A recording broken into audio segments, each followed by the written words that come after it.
Ele não está querendo gravar. Ah, tá gravando agora. Tá gravando, gente. Foi só da outra vez que não estava querendo.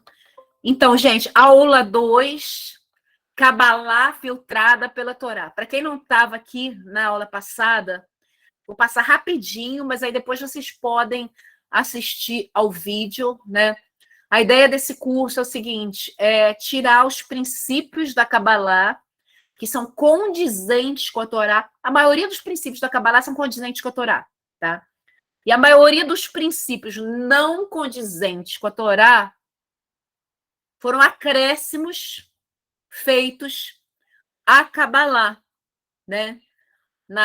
Acréscimos babilônicos, egípcios, etc, etc, etc, de outros povos, e mais recentemente, acréscimos esotéricos. Cabalá é um nome muito forte, é algo muito forte, né?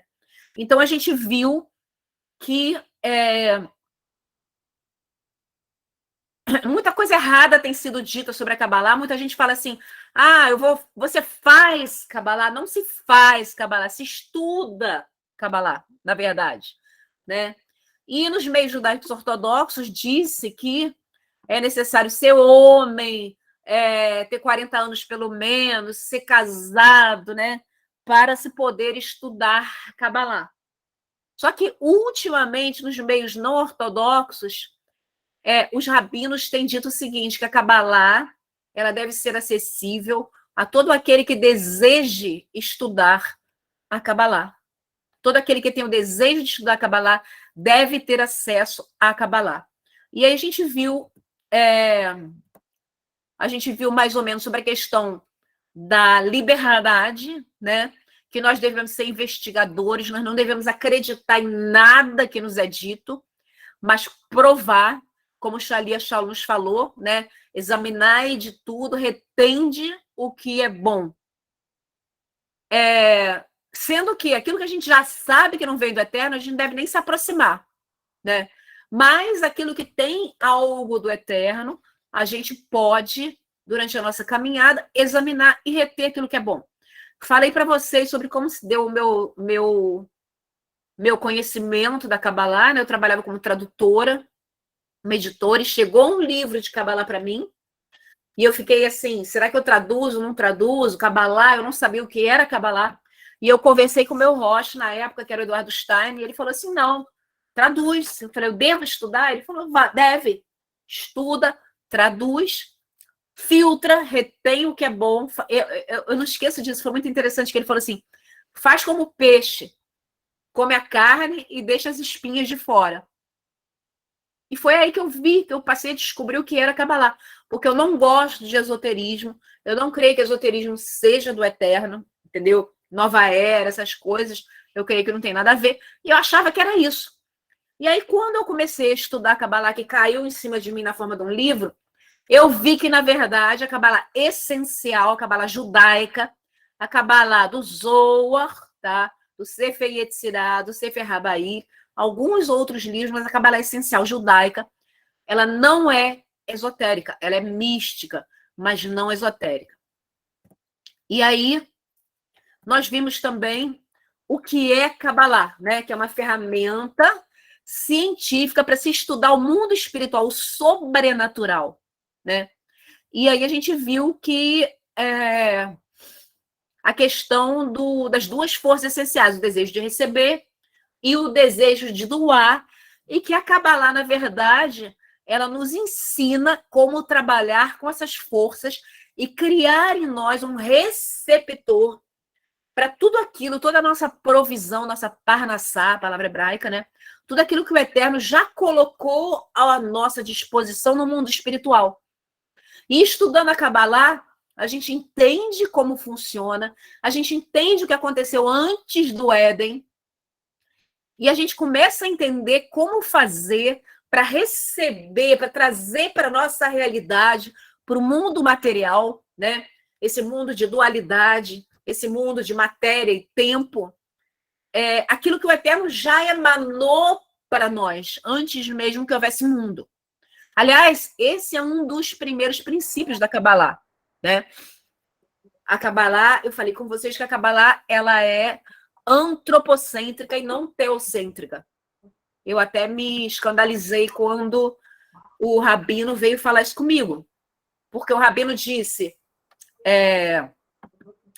nós somos antropocêntricos.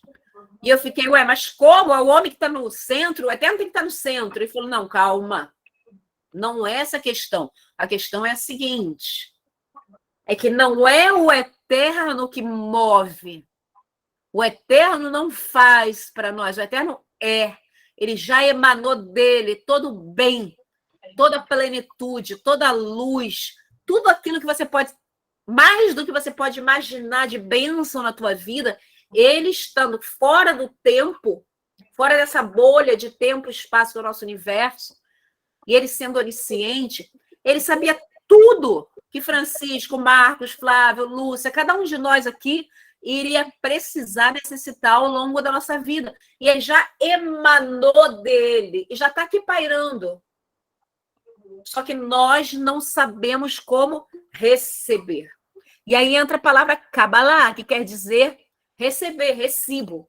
Quando eu estava em Israel andando no ônibus, eu achei muito interessante, porque as pessoas entravam, falavam com o motorista, o que elas falavam com o motorista era o seguinte, Kabbalah, Kabbalah, Kabbalah, Kabbalah, Kabbalah, Kabbalah.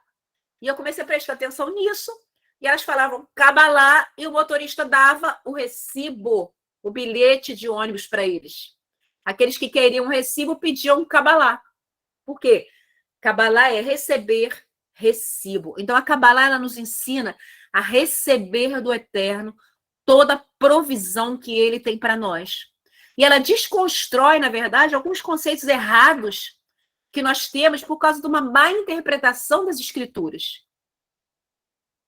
Eu creio que muitos de nós cresceram acreditando que o Eterno era um velhinho de barba, prepotente, que ficava de braços cruzados, a gente orando, pedindo, suplicando, e ele falava assim, pede mais um pouco, pede mais, se humilha mais, se arrasta mais no chão, clama mais, que eu vou resolver se eu vou te dar.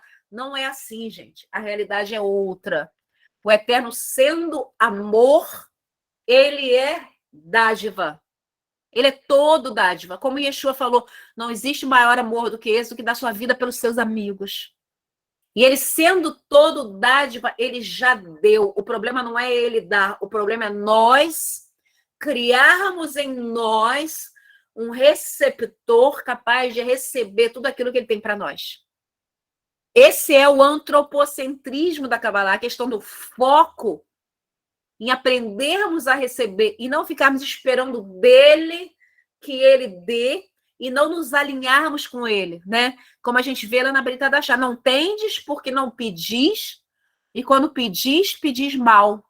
Essa é a grande realidade. Então, deixa eu apresentar. Caiu a apresentação aqui. Hoje está meio estranho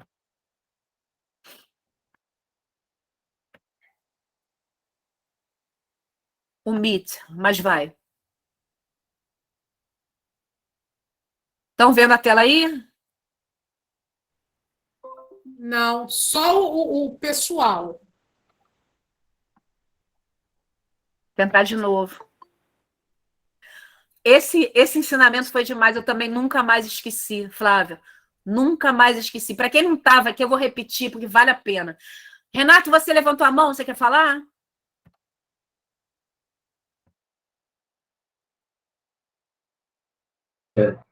Perdão, eu tinha levantado aqui que eu ia comentar justamente esse, né, do Kabbalah como receber, né, como a raiz do verbo receber em hebraico, né, Tá. muito, muito interessante.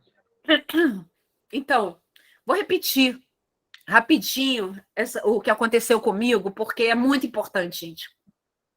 Renato não estava aí, eu vejo que alguma Marcos não estava aí, então é muito importante a gente... Estão vendo agora?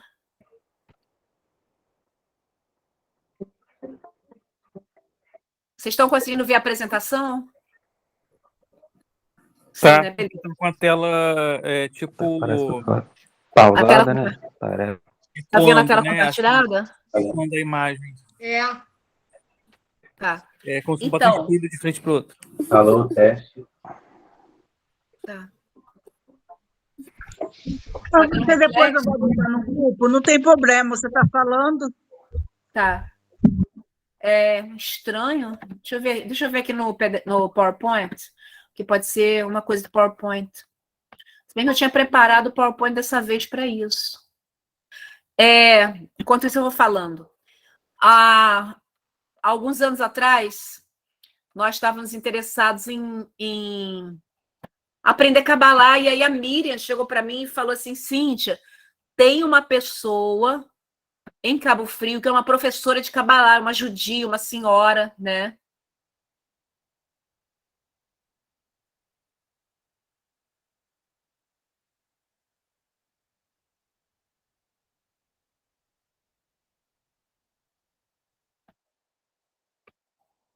Tá certo aqui o ajuste, que estranho. Deixa eu ver, vamos ver. Acho que agora vai. E aí a gente foi na casa dessa senhora e chegamos lá, era uma senhora realmente judia que morava em Cabo Frio, depois ela se mudou de lá e ela ensinou muita coisa pra gente, mas a primeira aula dela, ela perguntou pra gente assim, nós éramos 4 mulheres, e ela falou assim: vocês estão querendo aprender Kabbalah, né? Vocês querem saber o oculto, vocês querem ter poder, vocês querem saber os segredos do eterno. A primeira coisa que eu quero perguntar para vocês é o seguinte: o que é o eterno? E aí algumas de nós quisemos nos mostrar, né, e falar: o eterno é o Ein Sof, ele é o infinito. Ela falou: não, para. O eterno é amor, verdade e justiça. E toda e qualquer caminhada espiritual, todo fundamento de qualquer caminhada espiritual é buscarmos ser como ele, amor, verdade e justiça. E se nós não pudermos exercer, né, ser em nós amor, verdade e justiça, toda e qualquer caminhada espiritual é vã. Começa por aí. Eu nunca esqueci disso. E eu espero que vocês também não esqueçam que começa por aí a nossa busca de sermos amor, verdade e justiça.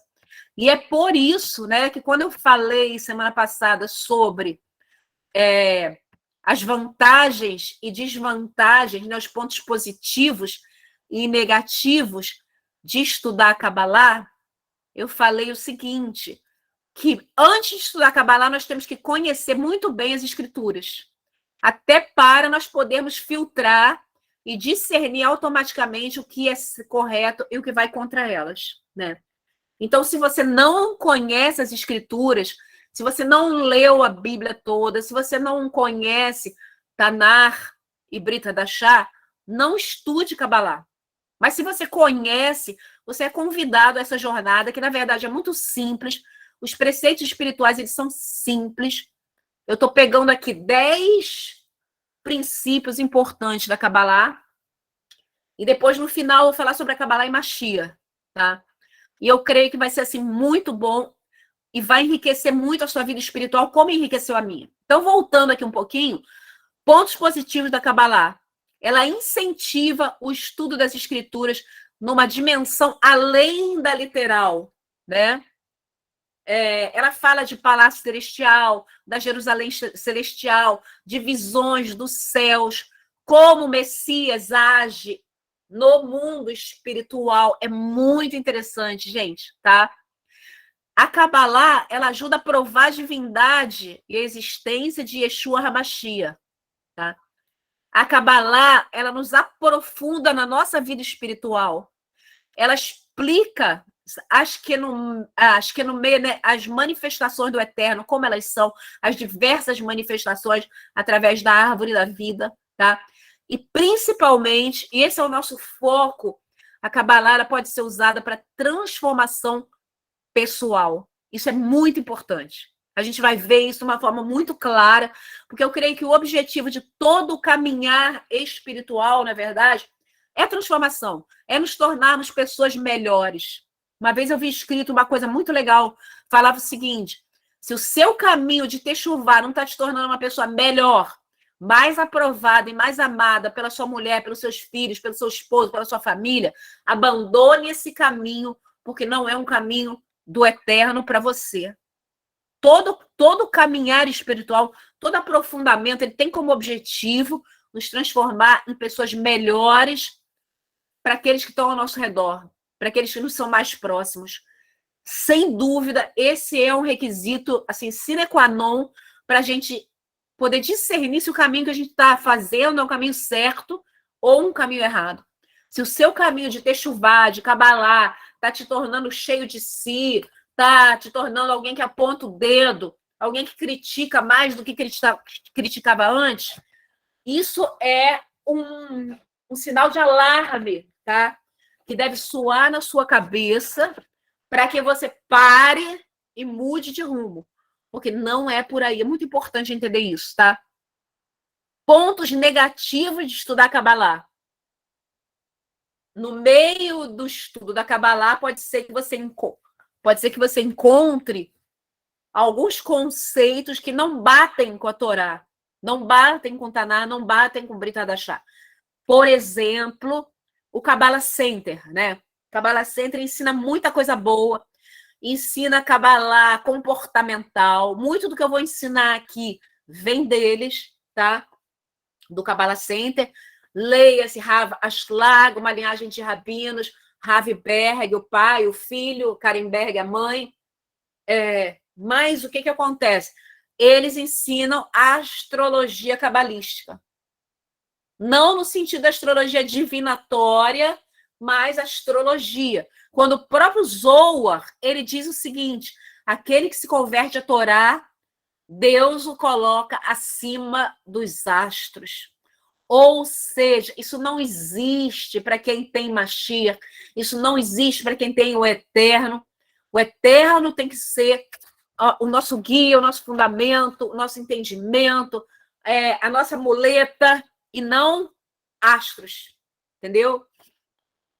Kabbalah Center aceita a reencarnação, não bate com a Torá, com Brit Hadashah, né? Então, essas questões elas precisam ser filtradas. A reencarnação, na verdade, ela é afirmada no adendo posterior ao Zohar, não na essência do Zohar, tá? Por isso é necessário a gente filtrar com muita atenção todo o conhecimento trazido pela Kabbalah. Por isso eu estou dando esse curso, esse estudo, Kabbalah filtrada pela Torá. Eu já estou filtrando para vocês, tá? E trazendo os conceitos valiosíssimos, sem esses acréscimos, esses adendos que podem nos fazer nos desviar da verdade se nós não estivermos atentos, tá? Basicamente é isso. E aí a gente falou do Sefer Yetzirah, lembra? Sefer Yetzirah é o primeiro livro. Isso, Rav Shaul falou isso. Ao homem está ordenado morrer uma só vez, vindo depois disso o juízo. Isso é o que Rav Shaul falou. É o que está no Brit Hadashah, entendeu? Então, vamos lá. Até porque a teoria da reencarnação, né? A teoria da reencarnação da Kabbalah é diferente da do Espiritismo, tá? Mas toda a teoria de reencarnação, ela tem a tendência de nos desfocar dessa vida. E a gente, pela própria Kabbalah, a gente tem que focar no aqui e agora. Quando Yeshua afirma, basta a cada dia o seu mal, o que ele está dizendo? Foca no hoje. Faz o melhor hoje. Né? Seja salvo hoje. Obedece a Torá hoje. A gente tem que focar no hoje. A gente tem que focar na nossa vida hoje.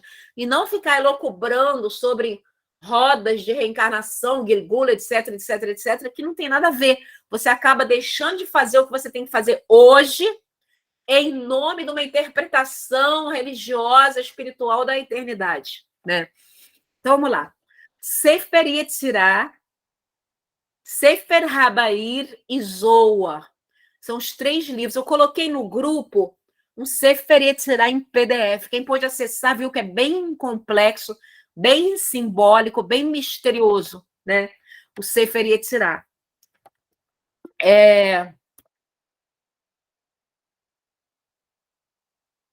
Sefer Yetzirah, chamado Livro da Formação, tá? Yetzirah, a formação. Fala, Adalberto, pode falar. Esse livro, Sefer Yetzirah, ele é traduzido pelo Ariel Kaplan, né? Tem uma tradução dele, sim. E tem uma cópia da Sefer, do Ariel Kaplan, esse livro aí que está falando aí. Ele não fala muito sobre a encarnação, não. Fala mais um negócio, assim, umas coisas meio esquisitas, assim, umas coisas meio... Os comentários dele, né? O Sefer Yetzirah essencial, eu coloquei para vocês, tá? Ariel Kaplan, um grande erudito judaico, né? Mas ele coloca comentários e acréscimos ao Sefer Yetzirah. Tá no link no grupo. Se vocês quiserem, eu posso recolocar o Sefer Yetzirah, tá? Ele é o mais antigo livro que trata de Kabbalah em hebraico, tá? É um livro bem misterioso. Não existe um consenso sobre quem escreveu, mas entende-se que ele foi revelado a Avraham, tá? Antes mesmo da Torá, né? E, na verdade, existia um trabalho antigo, esse trabalho foi compilado pelo Rabino Akiva. Vocês conhecem, já ouviram falar no Rabino Akiva? Já. Já, né? Márcia conhece a história do Rabino Akiva, né? Foi um grande sábio de Israel. Pode falar, Márcia. Eu ouvi a história dele, sim. Magnífico. A história dele é uma história linda, né? Aos 40 anos, ele era analfabeto, a filha de um homem muito rico e poderoso, viu nele uma luz muito grande, estimulou os estudos dele, pagou o preço, né? Casou-se com ele, pagou o preço, viveram muito pobres. Ele ficou 24 anos fora de casa e voltou como um dos maiores rabinos de Israel. Então, foi atribuído ao Rabino Akiva a compilação, né, a escrita final do Sefer Yetzirah, em cima do livro de mesmo nome, que, segundo a tradição, teria sido atribuído a Avraham. Tá? O manuscrito do Sefer Yetzirah se chama Hilkot Yetzirah. Tá? E, segundo os rabinos ortodoxos, só uma pessoa verdadeiramente piedosa pode chegar a esse Sefer Yetzirah.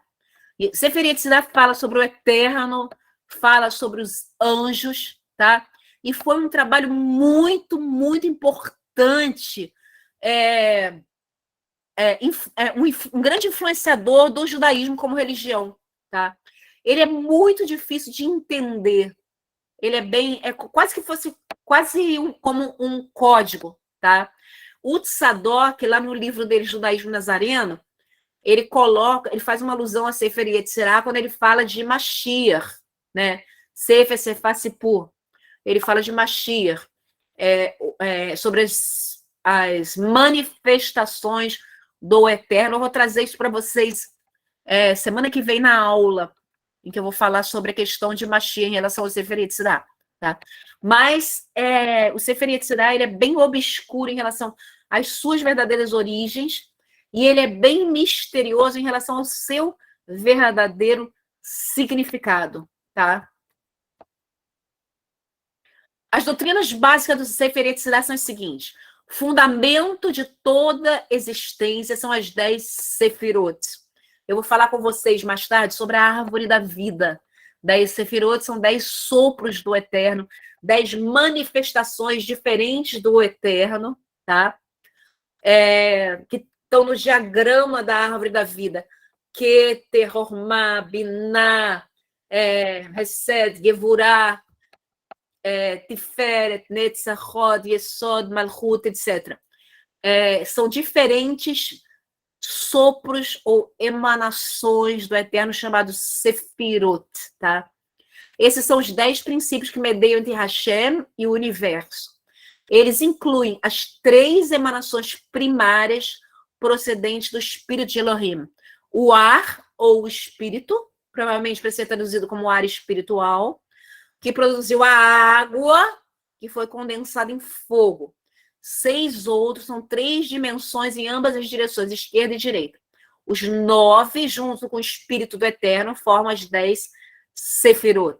são eternos, pois neles é revelado o domínio de Hashem. Isso é só um resumo do Sefer Yetzirah, e depois a gente vai entrar nos detalhes para vocês, tá? 3 primeiros preexistiam idealmente como protótipos da criação propriamente dita, se tornaram possíveis quando o espaço infinito, representado pelas outras 6 sefirot, foi produzido. Então, Keter, Hormai e Binah. O espírito de Elohim, no entanto, não é apenas o começo, mas também o fim do universo. As sefirot estão intimamente ligadas umas às outras.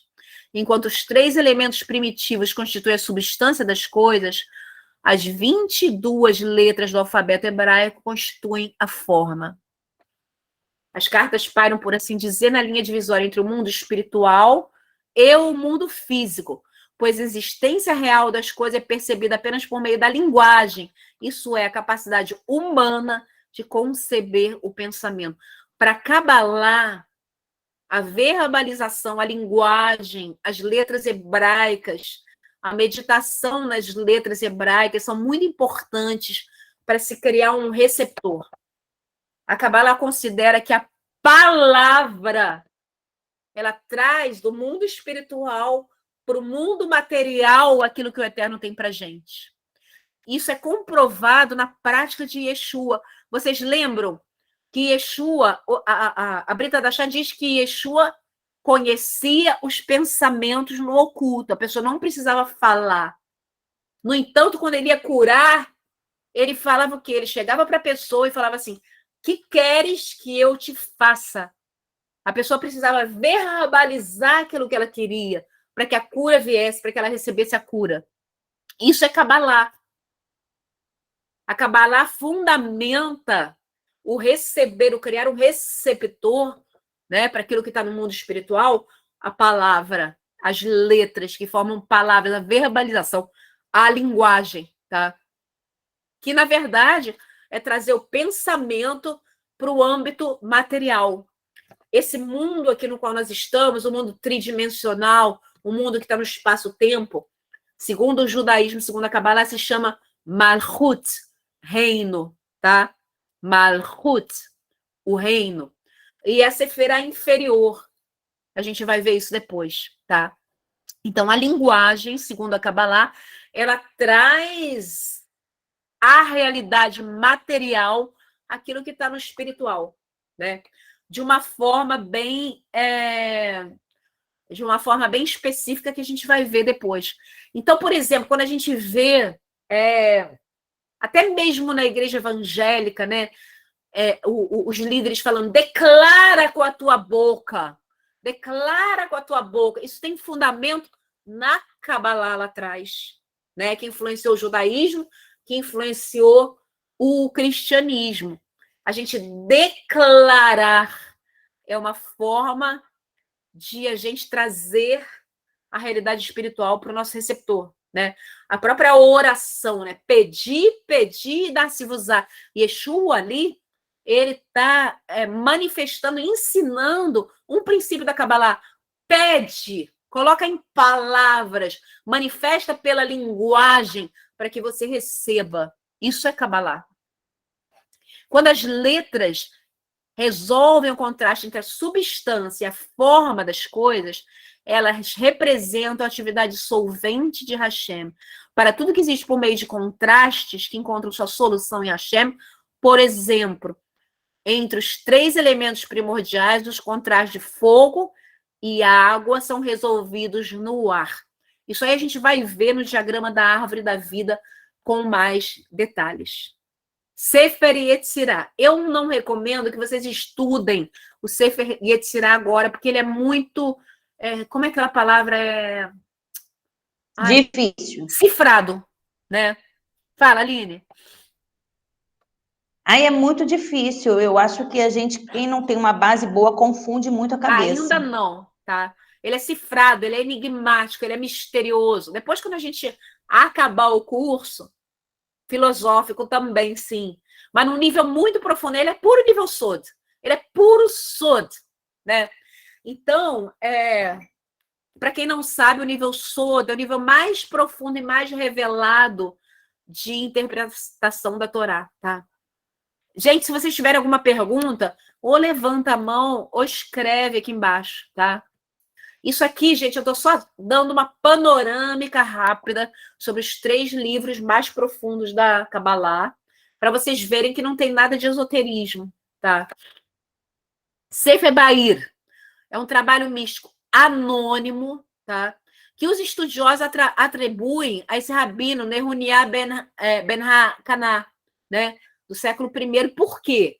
Simplesmente porque está escrito assim, Rabino Nehuniah ben Hakanah disse, mas eles não sabem se foi uma terceira pessoa escrevendo.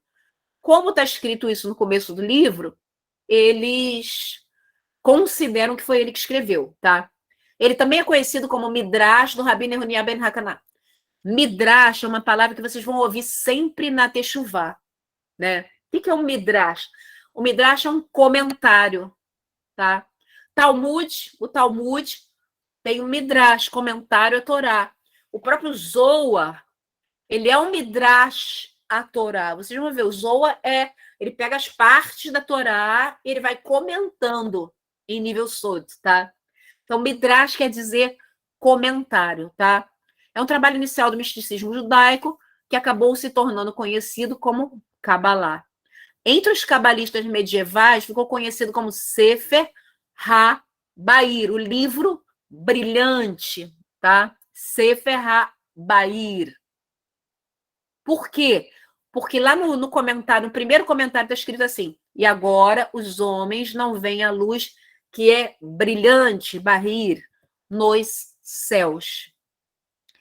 Os cabalistas medievais, eles dizem que o Bahir não chegou como um livro, mas sim pedaços de pergaminhos que eles encontraram, tá? Então, ele é todo fragmentado, falta pedaço, tá? Termina um trecho no meio da frase. Então, eles foram juntando, e dali saiu o Bahir, tá? No entanto, muitas outras pessoas elas falam que ele foi composto numa data posterior, não no século I, tá? Mas vários cabalistas dizem que ele veio de um outro livro chamado Sefer HaZahabá. Tá? Só que esse livro só tem pequenos fragmentos. Não tem mais uma cópia desse livro. Só que os estudiosos dizem que o Bahir, na verdade, ele veio desse livro, tá?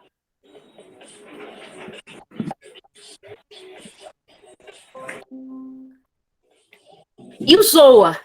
O Zohar que é o principal livro da Kabbalah, né?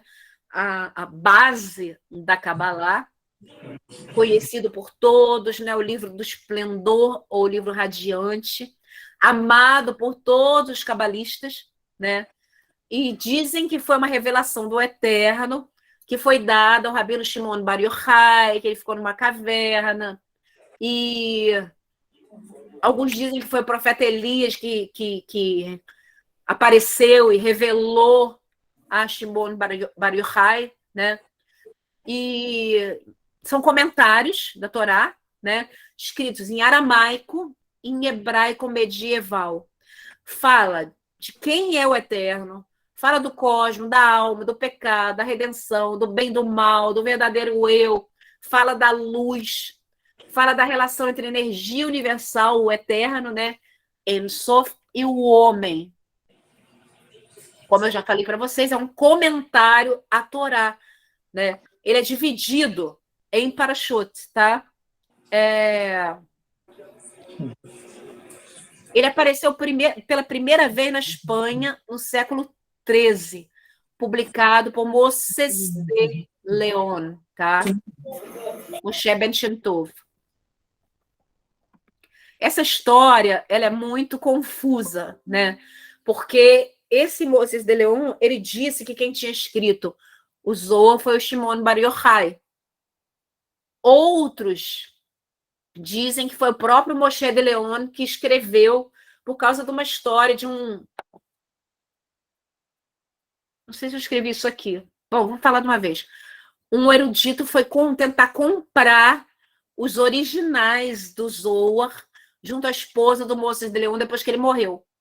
E aí a esposa falou que não tinha originais, que ele que tinha escrito.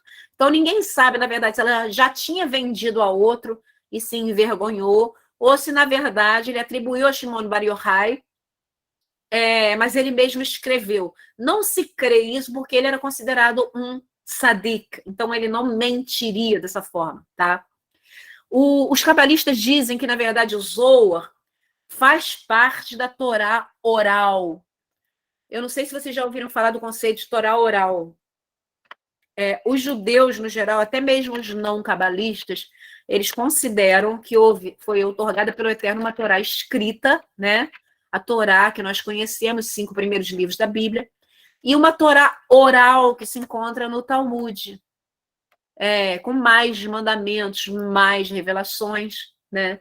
E que não se encontra escrita na Torá propriamente dita, conhecida por nós. Alguns judeus dão o mesmo peso, tanto a Torá escrita quanto a Torá oral. Nós, na nossa congregação, isso, Mishneh Torá, e nós, messiânicos, nós não damos o mesmo peso à Torá oral que nós damos à Torá escrita, tá? Porque, inclusive, tem umas coisas muito estranhas na Torá oral. Quem começar a examinar vai ver que tem coisas assim, né, Guemará e tal, que são assim muito estranhas. Mas grande parte do judaísmo considera a Torá oral como tendo o mesmo peso da Torá escrita. E os cabalistas alegam que o Zohar também faz parte da Torá oral e que teria um peso praticamente igual à Torá escrita, tá? Nós também não acreditamos nisso, tá? Para nós, messiânicos, nazarenos, é Torá, Tanar, né? Que é todo o chamado Antigo Testamento, e Brit Hadashah. Primeira linha. Depois vem os outros escritos, né? Que corroboram, que aprofundam, que ampliam, que dão uma dimensão maior e uma compreensão histórico-cultural maior, tá? Então, segundo os cabalistas, né, na época da perseguição romana, Shimon Bar Yochai se escondeu numa caverna por 13 anos, estudando a Torá, e aí Elias o compeliu, o inspirou a escrever o Zohar. Tá? A maioria das opiniões do judaísmo tradicional tem os ensinamentos da Kabbalah como revelados pelo Eterno para Abraão e Moisés, que depois foram transmitidos oralmente até a sua redação por Shimon Bar Yochai. Então, a maioria dos judeus tradicionais, principalmente racídicos, ortodoxos, Chabad, etc., creem que a Kabbalah foi algo muito mais antigo. Alguns dizem que remontou até Adão, tá? Mas não existe certeza nenhuma em relação a isso, nem comprovação nenhuma em relação a isso, tá? Não é algo bem amarrado como a Torá. Até porque foi de forma oral até que fosse compilado Shimon Bar Yochai e depois publicado e aberto ao mundo no século XIII por Moshe de Leon, tá? Qual o propósito do Zohar? Ajudar o povo judeu a cumprir com as mitzvot e enraizar a Torá na mente judaica, com a sabedoria da Kabbalah para os seus leitores judeus. Como assim? A Kabbalah explica, se você estudar, por exemplo, alguém de vocês aqui já estudou física quântica? Se alguém estudou, levanta a mão aí, por favor. Aline, né? Eu não cheguei a estudar não, mas eu já li muita coisa sobre. O que você estudou de física quântica te ajudou a ter mais fé? Eu acho que ajuda a compreender mais as coisas. O pouco que eu estudei de física quântica me ajudou a entender muitos dos princípios espirituais e religiosos. Isso. A minha esposa é professora de física quântica, Cíntia. Uhum. A Kabbalah, ela faz isso, ela ajuda a gente a entender muitas das coisas que a gente obedece, assim, aquilo nascer venishma, né? Faremos e ouviremos. Mas tem muita coisa que a gente não entende. Por que você não pode colocar linho e lã no mesmo tecido, né? E como isso, muitas outras coisas. E não isso especificamente, mas me ajudou a entender muitos conceitos que eu não tinha entendido, e entendendo, me deu uma maior profundidade, me capacitou muito mais a obedecer, a trazer para a prática do dia a dia esses conceitos, né? Então, vamos lá. A estrutura Zohar. O Zohar original, sem comentários, são 3 volumes, tá? E eles se subdividem na forma de parashot, tá? Então, o primeiro volume vai até Shemot, o segundo volume vai de Shemot até a Parashá Pekudei. Terceiro volume vai de Vaikra até o final da Torá, tá? O Zohar que eu mostrei para vocês semana passada, que é o publicado pelo Kabbalah Center, ele tem 23 volumes, porque ele tem os apêndices também e ele tem os comentários também do Rav-Berg, né? Então, ele aumentou muito, mas, em geral, ele tem 3 volumes. Tem um Zohar em espanhol, que são, acho que, 5 volumes também. Ele é bem mais resumido. E tem aqueles livros que eu mostrei para vocês semana passada, né? Que são o resumo do Zohar por princípios. A gente vai ver tudo isso. Apêndice. O Zohar não é considerado completo sem adição de alguns apêndices atribuídos ao mesmo autor, Shimon Bar Yochai, ou seus discípulos. Não é garantido isso, tá? Eles podem ser impressos como parte do texto em colunas separadas, que é o Sifra de Zeniuta, tá? Que é o livro do oculto.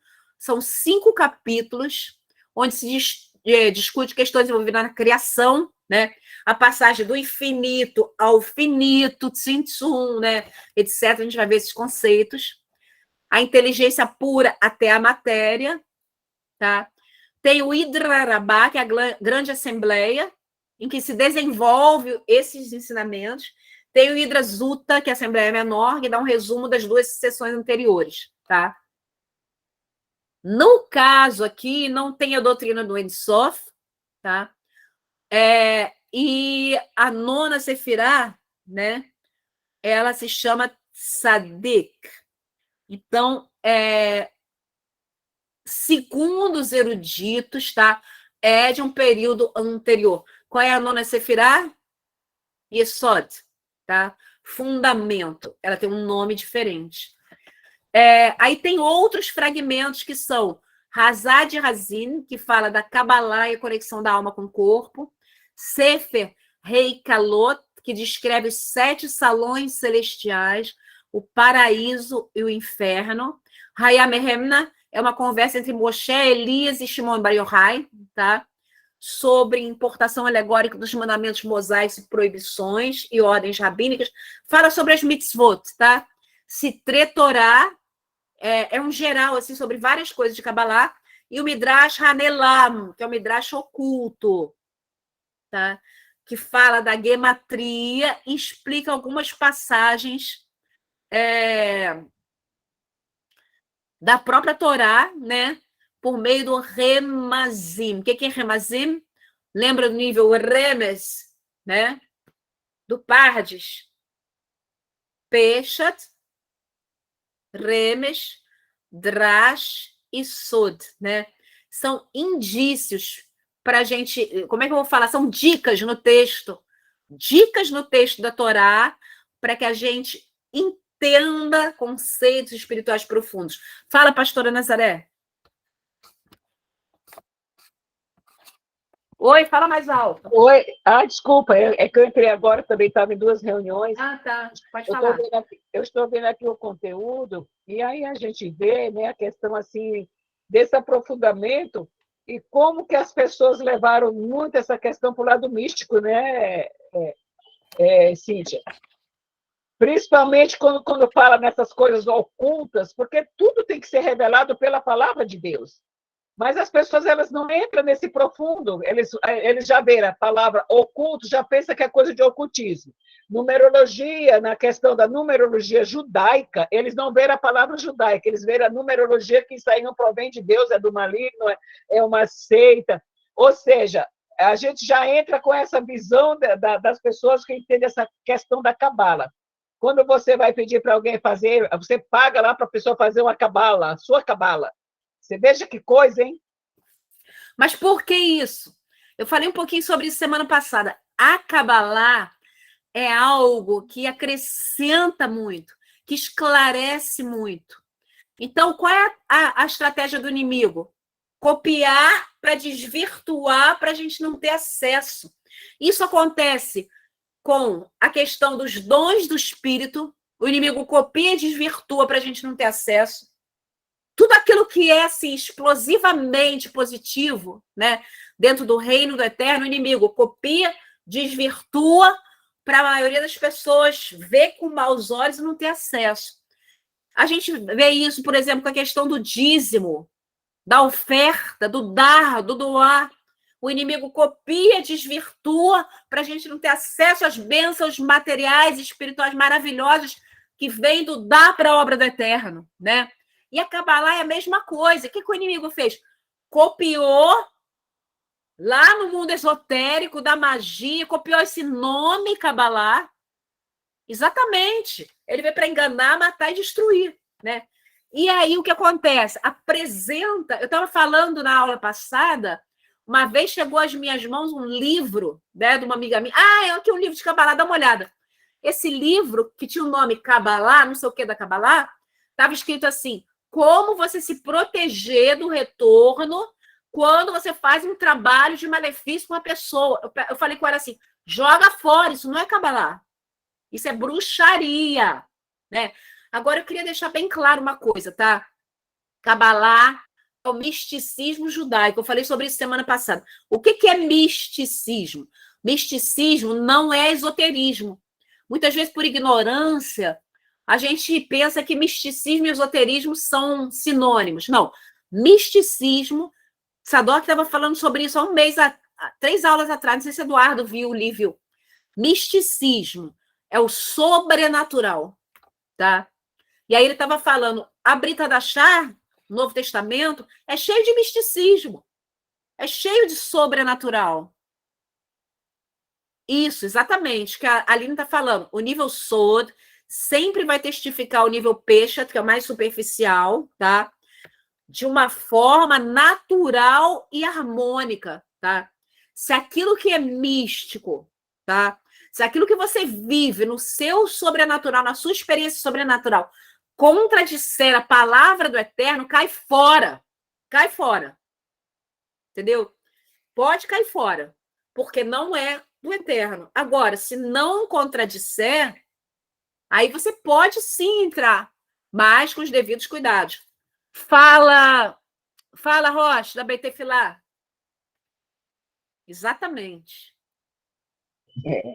É um assunto que tem que ser muito bem esclarecido e bem explicado, porque quando entra essa palavra miticismo, tem que pesquisar bem, né? Porque miticismo é a palavra assim, que tem um conteúdo muito mal entendido, né? Numerologia, miticismo, aqui quem leva esse lado dessa linha não fala Cabalá, já fala Cabala, ou Cabalá por si. Então, tem muitas coisas assim que tem que ir muito no profundo, sempre com a palavra do Senhor, para ver o que está sendo revelado, né? Para a gente ver que é a palavra. É tudo que fugir da palavra de Deus é heresia, né? Mas eu estou vendo aqui que como as pessoas confundem tudo mesmo e levam tudo, como você diz, se aproveitando de algumas palavras, como, por exemplo, o ocultismo, é tudo que está oculto, né? Mas a partir do momento que vem a luz, ele não está mais oculto, ele está na luz. Deixa eu falar uma coisa para a senhora. Gematria, tá? Ela foi falsamente traduzida por numerologia. Mais uma coisa que o inimigo usou para desvirtuar. Já pensou? Tá? A gematria judaica, ela não é divinatória em nenhum momento. A gematria judaica, ela serve simplesmente, isso é nível Sod, nível revelado da Torá, ela serve simplesmente para relacionar palavras, tá? E por essa relação entre palavras, ela traz revelações maravilhosas. Por exemplo, eu falei sobre isso semana passada. Mashiach e Nahash, Messias e serpente, né? Quando o próprio Yeshua ele fala, assim como a serpente foi levantada no deserto, eu serei levantada da terra, atrairei todos a mim. Tá? Fala, Rocha, da Beit Tefilá Leumine. Eu esqueci seu nome. Qual é o seu nome? José Carlos. José Carlos, desculpa. Pode falar. Primeiro eu quero cumprimentar meus irmãos pelo Shalom. Tá? Quero dizer que estou muito feliz de estar junto com vocês. Só não participei da oração porque não tinha terminado a missão aqui. Mas eu queria dizer o seguinte, às vezes também nós pegamos essa parte, né?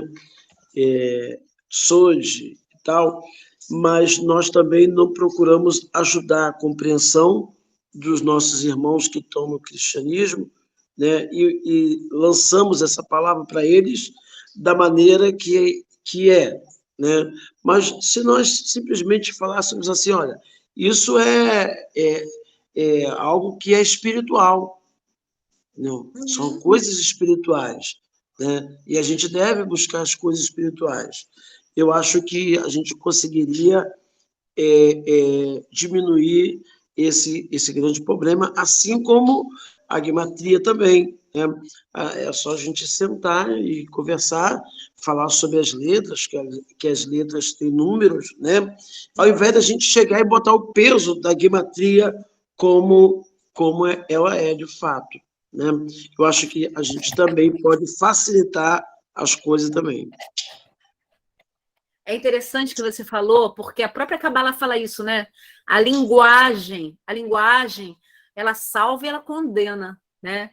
Então, olha só, um nome que é uma coisa atribuída a outra, para desvirtuar, isso é muito sério, né? Então, o Tzadok estava falando semana passada da questão da astrologia, né? Ele estava falando o seguinte, a gente não pode negar que o movimento dos astros tem uma influência na nossa vida. A Lua influencia a colheita, influencia as marés, né? Influencia o parto das mulheres, as mulheres parem na mudança de Lua, né?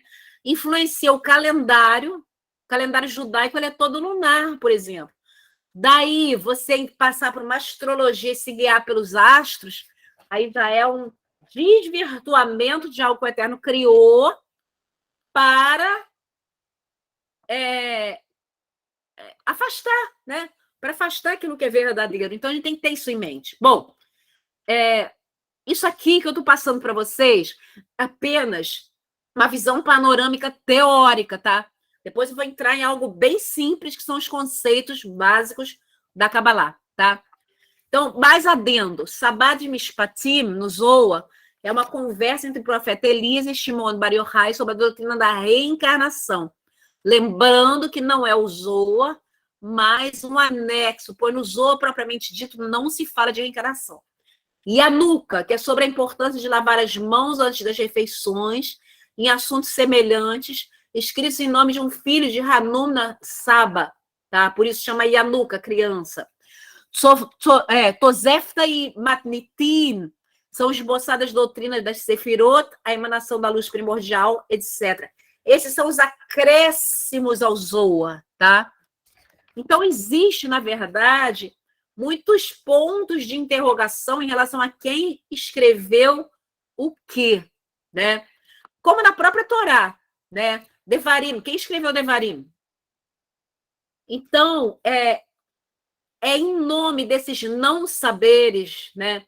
Dessas incógnitas, que a gente tem que ficar o quê? De orelha em pé, filtrando e coando tudo.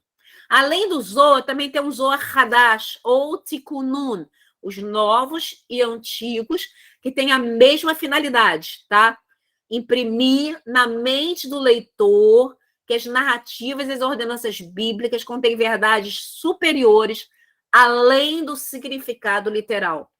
Todo mundo que faz techuvá sabe, né, que existem esses níveis, Peshat, Remes Drash e Sod. Esses 4 níveis de interpretação da Torá. Eu falei sobre isso lá no Guia Básico de Techuvá, para Techuvá. Quem fez o curso viu. Então, são esses 4 níveis, sendo que Peshat é o nível literal, é a historinha, né? Adão e Eva estavam no paraíso, e aí a serpente veio, induziu Eva a comer a maçã, Eva comeu porque queria ser conhecedora do bem e do mal, e aí o homem caiu, abriu os olhos, separou do eterno. Esse é o relato. Mas o que tem por trás disso? Qual é a revelação em nível profundo por trás disso? Isso o nível Sod nos conta. O relato de Moshe, o que está por trás disso? E a Kabbalah, ela se preocupa muito com isso. Então, resumindo, o Zohar explica as leis físicas e espirituais do universo e das nossas vidas. Revela segredos do nosso mundo e responde a questões antigas como: qual o propósito da vida? Por que o mundo foi criado? Como o mundo foi criado? Por que eu estou aqui? De fato, os princípios do Zohar podem ser encontrados nas palavras escritas de Yeshua. Os cabalistas foram perseguidos durante séculos por causa dos seus esforços para tornar o Zohar disponível a todos. E depois que eles morriam, as mesmas pessoas que tinham feito mal acabavam descobrindo que elas eram pessoas justas e sábias. Houve um movimento muito grande. Eu, pessoalmente, Cíntia, penso que uma das principais razões pelas quais os judeus quiseram tornar a Kabbalah hermética é porque a Kabbalah, de uma maneira clara, óbvia, explícita, ela traz associações que nos leva a crer que Yeshua é o Mashiach e que Yeshua é uma emanação do Eterno. Eu vou falar sobre isso lá mais para o final do curso, tá?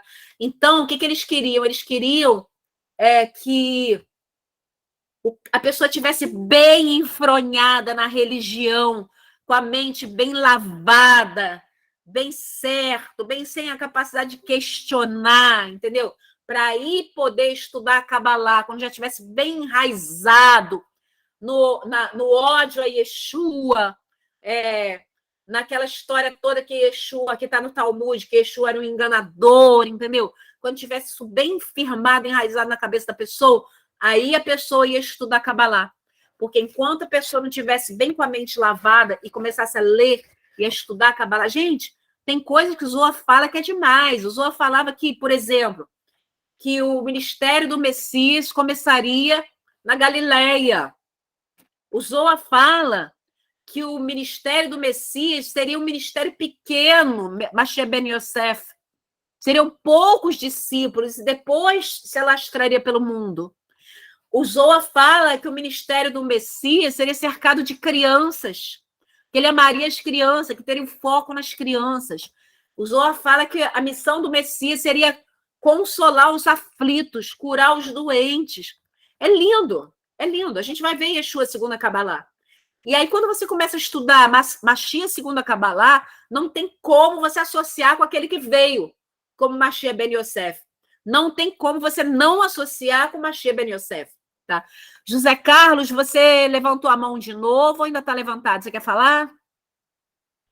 Não levantei a mão, não. Ah, Porque tá bom.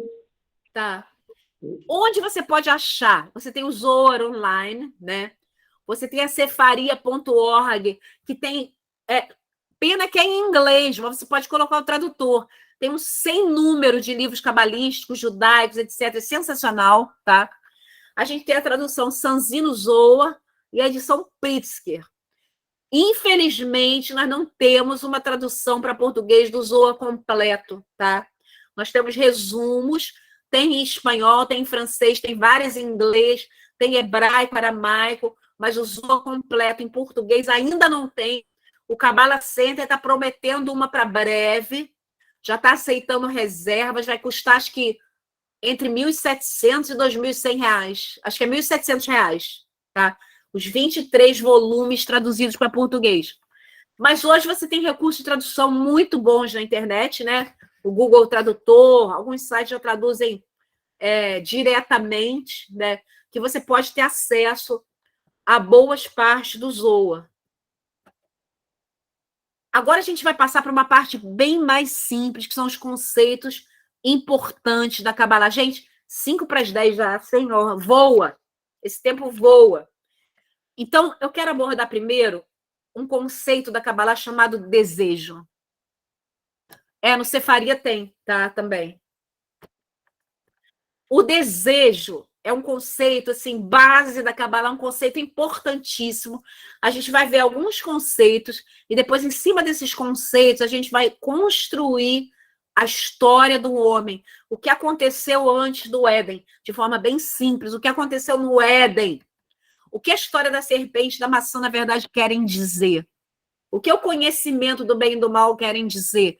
Por que o Eterno não estava lá, se ele sabia, ele sendo onisciente, se ele sabia que o homem ia cair, se ele sabia que a Eva lá ia comer a maçã, por que o Eterno deixou eles sozinhos? Ele foi mau? Ele foi negligente? Por que ele fez isso? Vocês nunca se perguntaram? Eu me perguntava. Alguma coisa não bate. Porque se o Eterno é onisciente, ele sabia que a serpente ia tentar a Eva. Por que ele não estava lá? Por que ele deixou? Se ele amava o homem, por que ele deixou? Por que ele não protegeu o homem? A gente vai ver tudo isso, e isso é explicado de uma maneira maravilhosa, simples, que vai fazer a gente entender e a gente se apaixonar pelo Eterno mais ainda. Pois é, eu vou falar uma coisa para vocês. Não é nem maçã, né? É fruta. Alguns dizem que era figo, né? Alguns dizem que era figo. Cíntia, tem um livro que eu vi no Mercado Livre, Jesus segundo a Cabala. Será que é livro esotérico ou é livro... Como é o nome do livro? Jesus segundo a Cabala. Não conheço esse livro, gostaria de conhecer, sabia? Eu tenho esse livro aqui, ó, que eu mostrei para vocês semana passada, né? Na verdade, eu tenho uma cópia, ele está esgotado, eu não consegui chegar, tá? Esse aqui, ó, Messiah, que fala... Esse livro aqui são 600 páginas. Não, deixa eu ver. 603 páginas falando sobre Yeshua de acordo com a Kabbalah. E provando pela Kabbalah que Yeshua é o Messias e que Yeshua é uma Kenumá, uma emanação divina. Esse livro aqui é sensacional. Ele fala sobre um conceito cabalístico. Né? Oi? Esse é em inglês, né? Eu estou tentando entrar em contato, já mandei vários e-mails para o cara, para ver se eu consigo traduzir para português, porque ele é uma preciosidade, cara. Esse, junto com o Judaísmo Nazareno, foi o livro que fez assim, a minha vida espiritual ser reavivada, sabe? É impressionante, esse livro é maravilhoso. Bom, mas vamos falar rapidamente sobre o desejo. Desejo é a qualidade natural de todo ser humano. A nossa psique, ela é feita de desejo. Sem o desejo... Falando do tema, quem afirma que o fruto proibido é a maçã são os Rosa Cruz. Um dos grupos que... Deixa eu ler aqui o que o Flávio falou. Que mais torce a Kabbalah, exatamente. Se entrar no grupo tradutor, tem uma aba escrita documentos. Você pode subir os arquivos por lá, que o tradutor traduz arquivos com extensão doc, PDF, etc. Cara, eu não sabia, maravilhoso. Eu não sabia disso. Me salvou de muita coisa, sabe? Porque muitas vezes, para eu traduzir, o que eu faço? Vou copiando e colando os trechinhos. Gente, sensacional. Isso aí vale para tudo, gente. Muito bom. No Cefarias, acabou, não precisa mais estudar inglês, esquece. No Cefarias, você traduz tudo, né? Lá é fácil traduzir, só aplicar lá e já traduz na hora. Você pode pegar, porque tem muitos PDF. Você baixa o PDF, sobe no Google Tradutor. Cara, que maravilha! Maravilha! Ó, eu vou ver se... Puxa, sensacional, sensacional. Se eu conseguir o PDF desse livro, tá feito. A minha ex-profissão acabou mesmo, não existe mais. E os tradutores estão super inteligentes, já traz Quando eu trabalhava com trados, ele era burrinho ainda, o banco de dados era pequeno. Agora, você bota o livro lá, ele vai... Acabou. Só revisão, e você revisa 2, 3 coisas, localização, acabou. Tá? Mas vamos voltar ao desejo. Tá? Nós somos movidos pelo desejo. E todos nós temos um vazio que a gente quer preencher. Tá?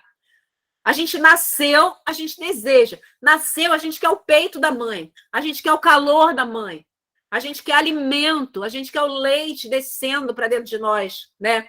A gente quer conforto. A gente não quer estar com a fralda suja. A gente não quer sentir frio. A gente não quer sentir calor. Olha quantas vezes eu falei a palavra quer. Né? Quantas vezes no dia a gente fala eu quero. Né? Eu quero, eu sonho, eu pretendo, eu almejo, eu projeto, eu planejo. Tudo isso é desejo. A nossa essência é desejo.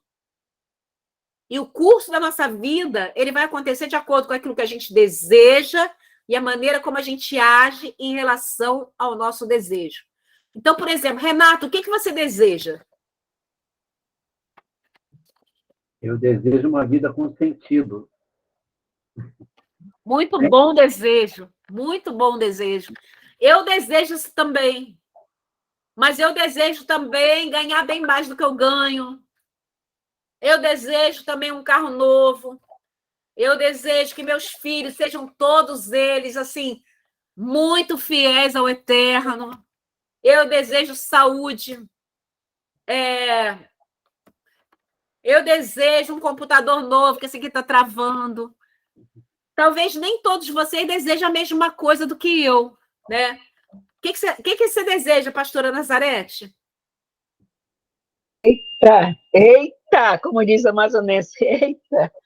Eu desejo muitas coisas que você deseja, por incrível que pareça.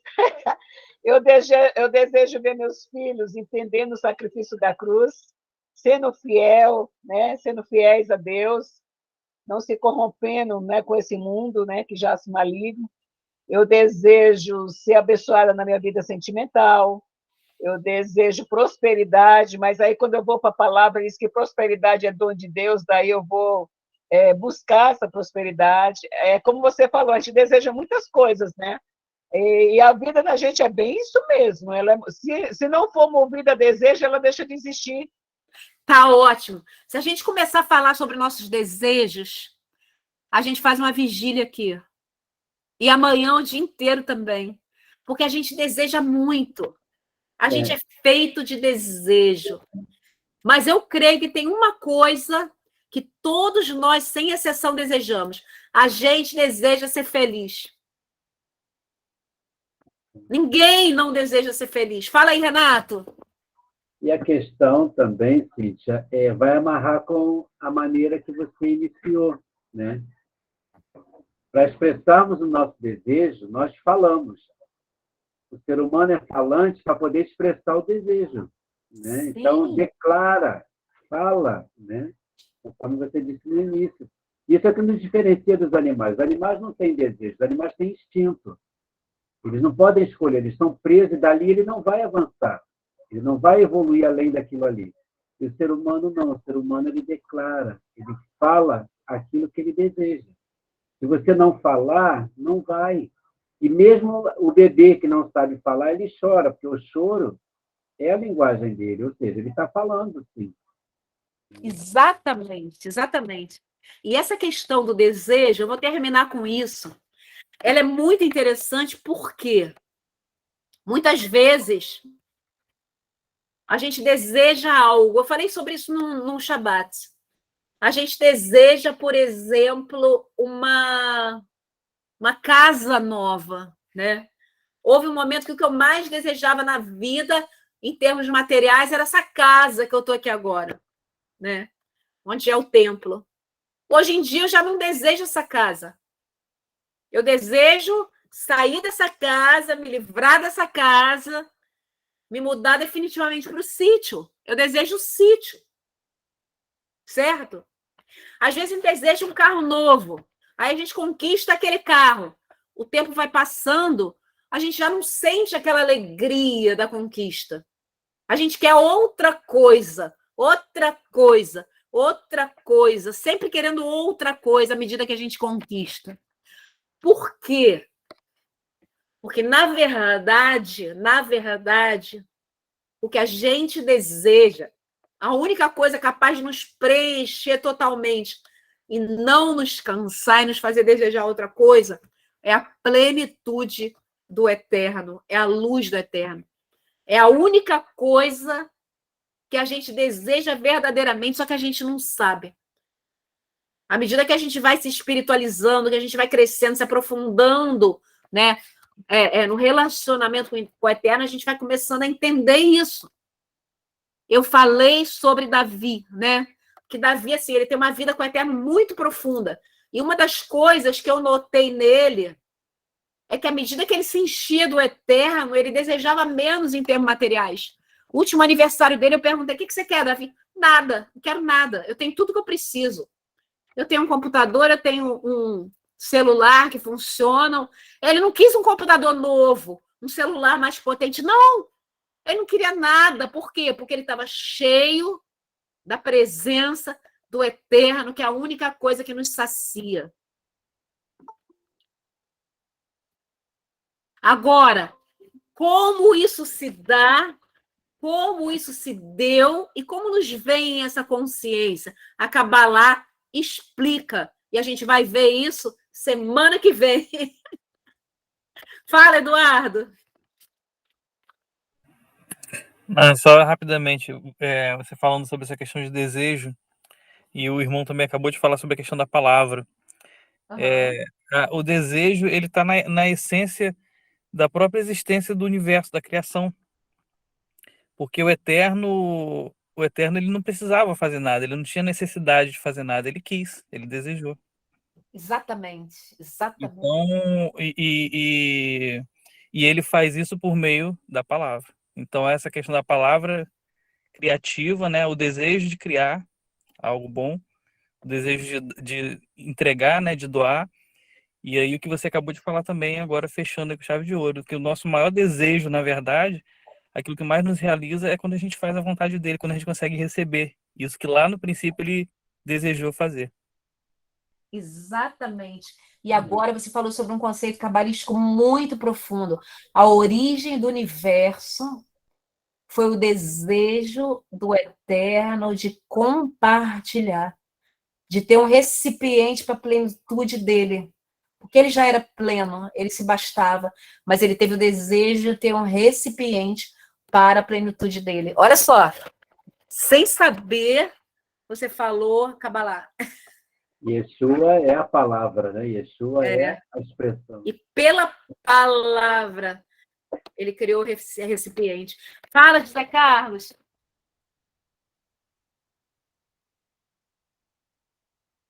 Oi. Eu não fiz nada, não. Se minha mãozinha apareceu aí, mas eu estou aqui só ouvindo. Ela já está aqui, eu não baixei ela, então deixa eu baixar.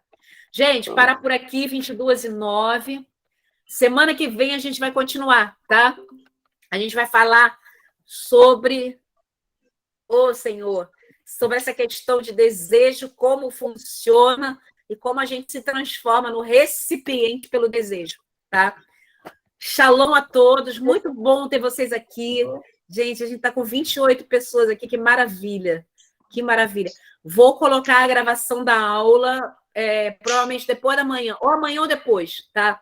Shalom. Shabbat. Boa noite. Ver, quem quiser descanso. compartilhar para pessoas assim que realmente estejam no caminho da Techuvá, vai ser muito bom, tá? Muito, muito obrigada a todos vocês pelo interesse, pelo compartilhar, e até semana que vem. Shalom. Shalom. Shalom. Shalom. Shalom. Shalom.